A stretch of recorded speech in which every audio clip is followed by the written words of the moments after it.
আসসালামু আলাইকুম। আমার হাতে আপনার একটা ব্লক দেখতে পাচ্ছেন। এই ব্লক হচ্ছে আপনার 3 ইঞ্চি। এই ব্লকের সাইজ হচ্ছে 3 ইঞ্চি। যদি আপনাকে দেখাই, এই ব্লকের হাইট হচ্ছে 3 ইঞ্চি।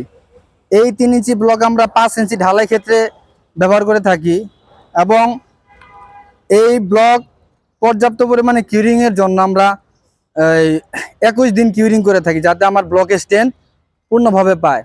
আর ব্লকে বিশেষত সবচেয়ে গুরুত্বপূর্ণ বিষয় হচ্ছে, ব্লকে আপনারা গুণা দেখতে পাচ্ছেন। এই গুণাটা আমরা এই ছাদের যে টপ জালি আছে, ছাদের টপ জালিতে আমরা এই রডের সাথে বেঁধে দিই। রডের সাথে কেন বেঁধে দিই? রডের সাথে বেঁধে দিলে যখন লেবাররা ঢালাই সময় যাতায়াত করে, তখন ব্লক রড থেকে স্থানচ্যুত হয়।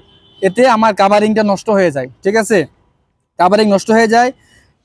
এই জন্য আমরা প্রত্যেকটা ব্লকে ভীমের সাইড ব্লক 1.5 ইঞ্চি, 5 ইঞ্চি ঢালাইয়ের জন্য 3 ইঞ্চি ব্লক, 6 ইঞ্চি ঢালাইয়ের জন্য 4 ইঞ্চি ব্লক, প্রত্যেকটা ব্লকে আমরা গুণা ইউজ করি, যাতে আমার লেবাররা যাতায়াত করার সময়ও ব্লক স্থানচ্যুত না হয় এবং কাভারিং ঠিক রাখে।